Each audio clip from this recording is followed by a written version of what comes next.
സ്വാമിജി എന്ന് പറയും. രണ്ട് മക്കളാണെന്ന് പറയുമ്പോ പിന്നെ അത് മാറും. സ്വാമിയല്ല, കലാകാരനാണ്. അപ്പൊ എന്താണ് ഈ വേഷമൊക്കെ ഇതൊക്കെ? ജനിച്ചപ്പോ തൊട്ട് അച്ഛന് അല്ല, ഞാൻ പാറുവിനെ എടുത്തോണ്ട് നടന്നിട്ടുണ്ട്. തൊട്ട് വീടല്ലേ, അങ്ങനെയൊക്കെ ആർക്കൊക്കെ ഭാഗ്യം കിട്ടും അല്ലേ? അല്ലെ, സത്യം പറഞ്ഞാൽ ഇദ്ദേഹത്തിന് ഇഷ്ടമുള്ള രീതിയിലുള്ള ഒരു ഭാര്യയെ ഇദ്ദേഹം വളർത്തിയെടുത്തു എന്നേ പറയാൻ പറ്റും. വേറെ ഓപ്ഷൻസ് ഉണ്ടായിരുന്നില്ല. ഞാൻ ഓപ്പോസിറ്റ് ഇരുന്നു. അപ്പൊ ഞാൻ ചോദിച്ചു,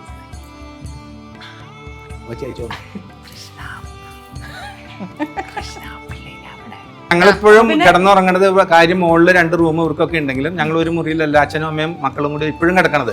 ഇനി 2 പേരും കൂടി വന്നാൽ അവർക്കും സ്ഥലമുണ്ട് അവിടെ ആ മുറിയില്. എന്താ കുഴപ്പം? അവന്റെ പെണ്ണും ഇവളുടെ ഭർത്താവും അവിടെ കിടന്നോട്ടെ. നമുക്കതല്ലേ സന്തോഷം. തീർച്ചയായും അവർക്ക് എന്തെങ്കിലും ആവശ്യത്തിൽ പൊക്കോട്ടെ, കിടന്നുറങ്ങണ ഒരുമിച്ച് സമാധാനമായിട്ട് കിടന്നുറങ്ങിക്കൂടെ? സമാധാനം അത്രേ ഉള്ളു. പറഞ്ഞു മുഴുവനാക്കിയില്ല. മൃദംഗത്തിന്റെ ഇടയില് അപ്പൊ മൃദംഗത്തിന്റെ ഇടന്തലയില് ഒരു ഗ്യാപ്പ് ഉണ്ട് 6 റൗണ്ട് കഴിഞ്ഞിട്ട്. അതിന്റെ ഇടയിലേക്ക് ഇങ്ങനെ കത്ത് തിരികെ വെച്ചിട്ട് മാഷ് എടുത്തു കൊടുക്കേണ്ട കാര്യമില്ല, കുട്ടി എടുത്തോളും മൃദംഗം. അപ്പൊ മാഷ് ആത്മാർത്ഥം കൊണ്ട് മൃദംഗം എടുത്തങ്ങ് കയ്യിൽ കൊടുക്കും, ഇങ്ങനെ കണ്ടുകൊണ്ടും കാണിക്കും. അപ്പൊ അമ്മ ഇവിടെ ഇപ്പുണ്ടാവല്ലോ, ഇപ്പഴത്തെ തലയിലാണ് അമ്മ. ഒരു അധ്യാപികയെന്ന് കൂടെ ആലോചിക്കണം. ഇതൊക്കെ കണ്ടാ മനസ്സിലാവാത്ത ആളൊന്നും അല്ലല്ലോ. പിടിക്കപ്പെട്ടു, സ്വാഭാവികം. എത്ര നാള് ജനിച്ചപ്പോ തൊട്ട് അച്ഛന് അല്ല, ഞാൻ പാറുവിനെ എടുത്തോണ്ട് നടന്നിട്ടുണ്ട്. തൊട്ട് വീടല്ലേ, അങ്ങനെയൊക്കെ ആർക്കൊക്കെ ഭാഗ്യം കിട്ടും അല്ലേ? അങ്ങനെയൊക്കെ അല്ലെ, സത്യം പറഞ്ഞാൽ ഇദ്ദേഹത്തിന് ഇഷ്ടമുള്ള രീതിയിലുള്ള ഒരു ഭാര്യയെ ഇദ്ദേഹം വളർത്തിയെടുത്തു എന്നേ പറയാൻ പറ്റും. വേറെ ഓപ്ഷൻസ് ഉണ്ടായിരുന്നില്ല. പിന്നെ പ്രേമം മൂത്ത് കഴിഞ്ഞപ്പോ വീട് താമസം ഇവിടുന്ന് മാറ്റി തൃശ്ശനാപ്പള്ളിയിൽ ചിറ്റയുടെ വീട്ടിലൊക്കെ ആക്കി. ഞാൻ പല വീഡിയോയിലും പറഞ്ഞിട്ടുണ്ട്. അപ്പൊ കാണാൻ പറ്റില്ല, ഒരു 2 വർഷക്കാലത്തോളം കാണാൻ പറ്റില്ല. അപ്പൊ നമ്മുടെ പറവൂര് എവിടെയെങ്കിലും ആവട്ടെ, ഒരു പ്രശസ്തനായ ജ്യോത്സ്യരെ കണ്ടിട്ട് അച്ഛനും ഞാനും കൂടിയാണ് തട്ടിക്കൊണ്ടുവരാൻ പോയത്.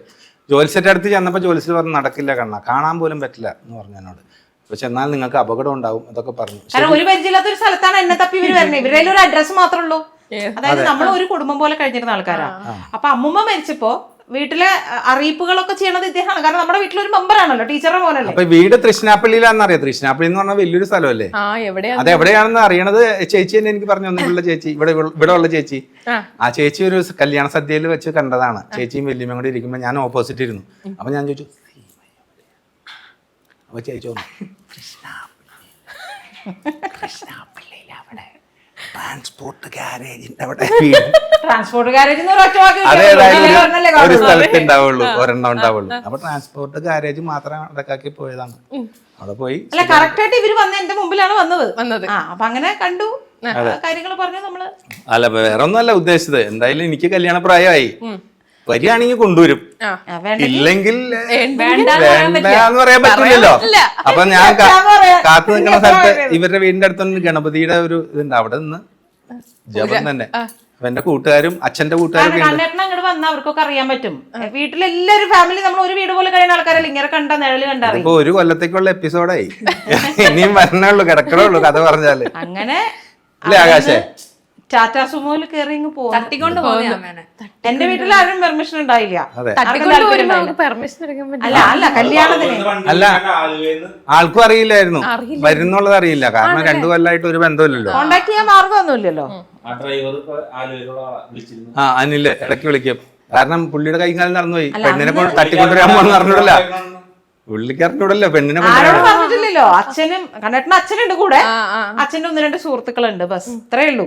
അവർക്കറിയാം, വേറെ ആർക്കും അറിയില്ല. പിന്നെ വണ്ടി നിറച്ച് അത്യാവശ്യം മദ്യം കാര്യങ്ങള് അച്ഛനും കൂട്ടുകാർക്കും ഒക്കെ കഴിക്കണ്ടേ, അതൊക്കെ ആയിട്ട് അതെന്നിട്ട് എന്താ പെണ്ണിനെ തട്ടിക്കൊണ്ടുവന്ന് ഞങ്ങള് പോയിട്ട് വന്നപ്പോ അച്ഛനും അച്ഛന്റെ കൂട്ടുകാരൊക്കെ റൂമിലിരിക്കുക. അവിടുത്തെ ഏറ്റവും നല്ല സ്ഥലം എന്താണ്? ഹോട്ടൽ തമിഴ്നാട് അവിടെ ആണ്. അപ്പൊ നമ്മളിത് പിടിച്ചോണ്ട് വരുന്ന ഇവർക്ക് പറഞ്ഞൂടെ, അച്ഛാ വേഗം കേറൂ, വരൂ പോവാം. എന്താ ദേ പെൺകുട്ടി വണ്ടിയിലുണ്ട്.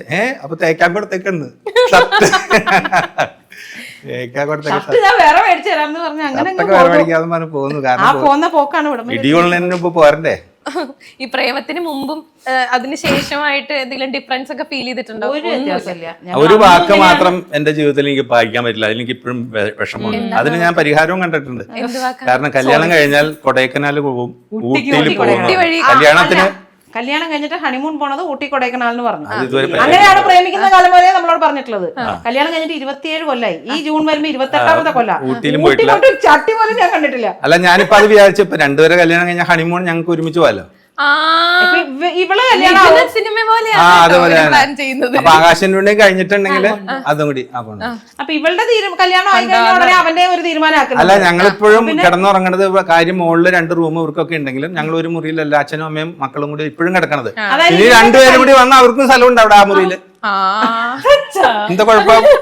അവന്റെ പെണ്ണും ഇവളുടെ ഭർത്താവും അവിടെ കിടന്നോട്ടെ. ആ, നമുക്കതല്ലേ സന്തോഷം. ഇതാണ് കൂട്ടുകുടുംബം. ആ, തീർച്ചയായും. അവർക്ക് എന്തെങ്കിലും ആവശ്യമുണ്ടെങ്കിൽ പൊക്കോട്ടെ, പുറത്തേക്ക് കിടന്നുറങ്ങണം, ഒരുമിച്ച് സമാധാനമായിട്ട് കിടന്നുറങ്ങിക്കൂടെ. ഇങ്ങനെ സമാധാനം അത്രേ ഉള്ളൂ.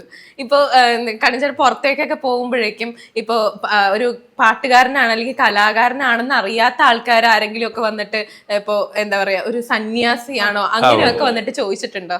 സ്വാമിജി എന്ന് പറയും. 2 മക്കളാണെന്ന് പറയുമ്പോ പിന്നെ അത് മാറും. ചോദിക്കില്ല അല്ലെ? അതെ അതെ, ഭാര്യയും 2 മക്കളും ഉണ്ടല്ലോ. അപ്പൊ പിന്നെ ഞാൻ സ്വാമിയല്ല, കലാകാരനാണ്.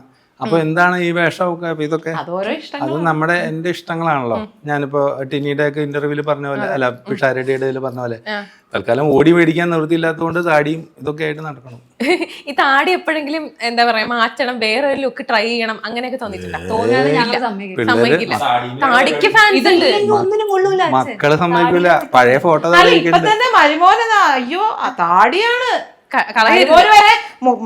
പെങ്കൊച്ചിനേലും ഇഷ്ടപ്പെട്ടത് അച്ഛന്റെ താടിയാണെന്നാണ് പറഞ്ഞത്. കണ്ടോ കേട്ടോ കേൾക്കുന്നുണ്ടോ? ബ്രദറിന്റെ അതെ നല്ല താടിയാണ്, അതിനാണ് ഫാൻസ് ഉള്ളത്.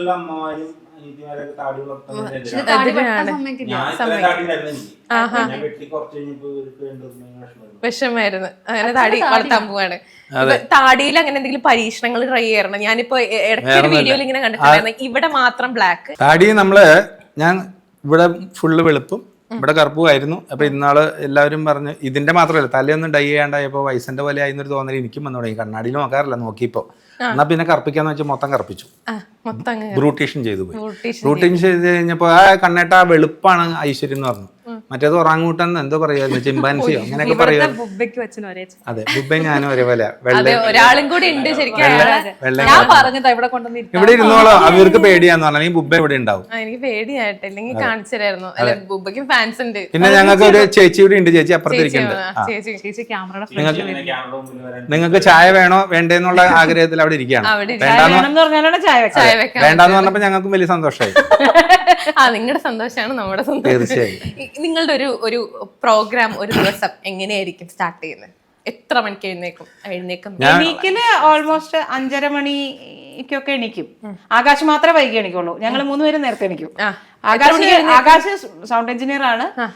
അവന് റെക്കോർഡിംഗ് സ്റ്റുഡിയോ ഒക്കെ ഉണ്ട്, അത്യാവശ്യം വർക്കുകളും ഒക്കെ ചെയ്യുന്നുണ്ട്. കൂടുതൽ സമയം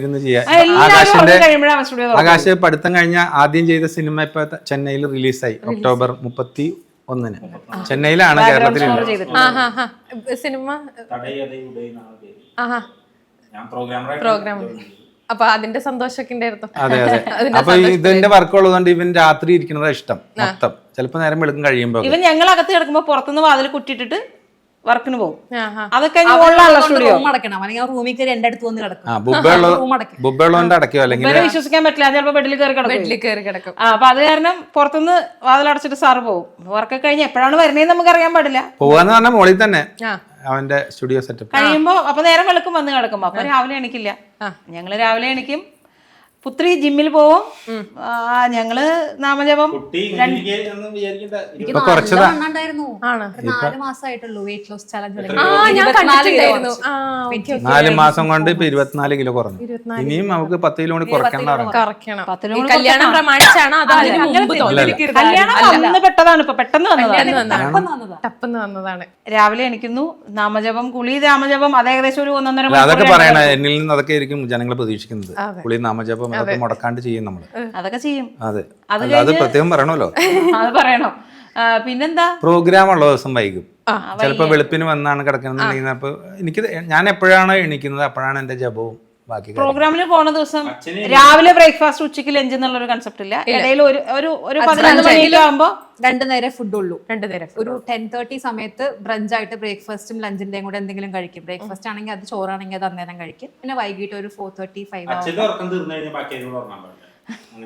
നേരത്തെ അങ്ങനെയായിരുന്നു. ഞാൻ നിർമ്മാല്യം തൊഴാൻ പോയി. അല്ല അച്ഛൻ എണീറ്റ് പോകുമ്പോ ഫാൻ ഓഫ് ചെയ്യും, AC ഓഫ് ചെയ്യും, വാതിലടയ്ക്കുന്നു, വാതിൽ ലൈറ്റ് തുറക്കുന്നു, അടയ്ക്കുന്നു. എന്റെ അച്ഛൻ എങ്ങനെയാ അത് ഇവരോട് പറഞ്ഞ ചുമക്കുന്നു.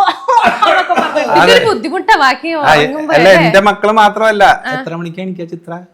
7 മണിക്ക് 7 മണിക്ക്. അപ്പൊ ഞാനാ പിടിക്കും. 7 മണി കണ്ടിട്ടുണ്ടോ? അല്ല 7 മണിക്കായിരുന്നു.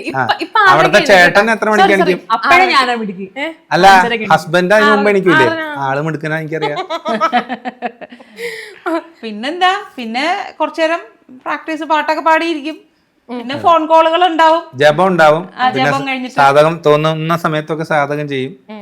അങ്ങനെ ഒരു കൃത്യസമയം സാധകത്തിന് വേണ്ടി എത്ര നേരം എടുക്കും അങ്ങനെ ഉണ്ടോ? അങ്ങനെയൊന്നുമില്ല, മതിയാവുന്നിടത്തോളം പാടുക എന്നുള്ളതാണ്. സമയമുള്ള ദിവസമാണെങ്കിൽ കൂടുതൽ ഇരിക്കും, അല്ലെങ്കിൽ പടപടയുന്ന കാര്യങ്ങൾ പിന്നെ കുറെ കമന്റ്സിന് റിപ്ലൈസ് കൊടുക്കണം, മെസ്സഞ്ചറിൽ വന്ന മെസ്സേജസിന് റിപ്ലൈ അത് കൊടുക്കണം. മുടക്കില്ല. കൊറേ നേരം അതും എന്റെ ഒരു മെഡിറ്റേഷൻ തന്നെ. എന്റെ കമന്റുകൾക്കൊക്കെ ഞാൻ മറുപടി കൊടുക്കും. അതിന് വേണ്ടി ഇരിക്കുന്ന അല്ലെ ഞാൻ കാണാറുണ്ട് എല്ലാത്തിനും കമന്റ് ഭാഗം മറുപടി കൊടുക്കും. ചീത്ത പറയണവർക്കും ഞാൻ മറുപടി കൊടുക്കും, നല്ല രീതിയിൽ. അവരുടെ ഒരു വികാരമല്ലേ അത്. താങ്കൾക്ക് അങ്ങനെ തോന്നിയത് ഞാൻ ക്ഷമിക്കുന്നു. കാരണം അദ്ദേഹത്തിന്റെ ഒരു സന്തോഷം അത് കിട്ടി. ഓരോരുത്തരുടെയും കാഴ്ചപ്പാടും ഓരോരുത്തരുടെ ഇപ്പൊ ഇഷ്ടങ്ങളും. ഇതിൽ തന്നെ എന്നെ ചീത്ത പറഞ്ഞപ്പോ അവർക്കൊരു സന്തോഷം.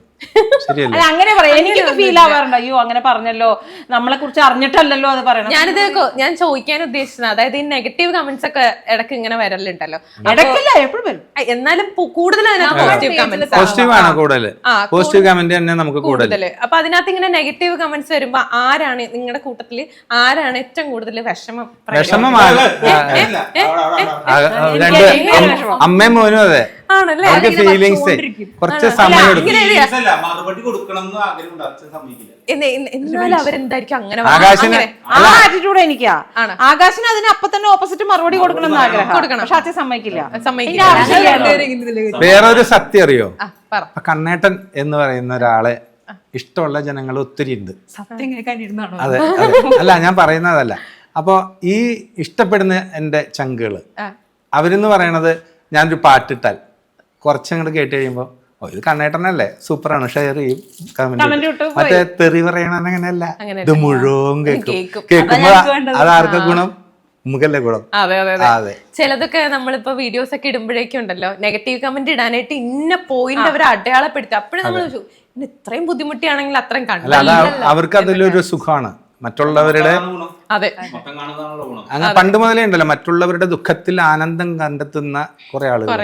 ഇത് ദുഃഖത്തിലല്ല, മറ്റുള്ളവരുടെ സന്തോഷത്തില് തെറി പറഞ്ഞിട്ട് ആനന്ദം കണ്ടെത്തുന്ന കുറെ. അതിപ്പോ നമുക്ക് തിരുത്താൻ പറ്റില്ല. ഞാൻ ഒറ്റ കാര്യം ആലോചിക്കാറുള്ളൂ. ഇപ്പൊ സാമ്പാറ്, ഞാനൊരു കുക്കിംഗ് കൂടെ ചെയ്യുന്ന ഒരാളാണ്. അതെ അതെ അതെ. ഇപ്പൊ സാമ്പാർ വെക്കാനായിട്ട് ഒരേ ഇൻഗ്രീഡിയൻസ് നമ്മൾ ഈ വീട്ടിലും അപ്പുറത്തെ വീട്ടിലും അതിന്റെ അപ്പുറത്തെ വീട്ടിലും ഒരേപോലെ കൊടുത്താലും ഈ 3 സാമ്പാറിന് 3 ടേസ്റ്റ് ടേസ്റ്റ് ആയിരിക്കും. അപ്പൊ അതുപോലെയാണ് ഓരോരുത്തരുടെ സ്വാദുകൾ വ്യത്യാസം. ചായ ഉണ്ടാക്കണോ, നമ്മുടെ വീട്ടില് ചായ വെച്ചാൽ 5 പേർക്കും 5 ടേസ്റ്റാണ് ചായക്ക് ഇഷ്ടം. മീൻസ് ഒരാൾക്ക് കടുപ്പം കൂടുതലായിരിക്കും, ഒരാൾക്ക് മധുരം കൂടുതലായിരിക്കും, ഒരാൾക്ക് പാലിന്റെ സ്വാദായിരിക്കും, ഒരാൾക്ക് ലൈറ്റ് ആയിരിക്കും, ഒരാൾക്ക് അങ്ങനെയൊക്കെ ആയിരിക്കില്ലേ. പക്ഷെ ഞങ്ങളുടെ സുമേച്ചി മാത്രം 5 ദിവസം വെച്ചാൽ 5 സ്വാദായിരിക്കും. ചില ദിവസം ലോട്ടറിയാണ്, സൂപ്പർ ചായ ആയിരിക്കും. അല്ല, അത് സുമേച്ചി, ഇവർക്ക് എങ്ങനെ ചായ വെച്ചാലും ഇവർക്ക് അച്ഛനും മോനും തൃപ്തി വരില്ല.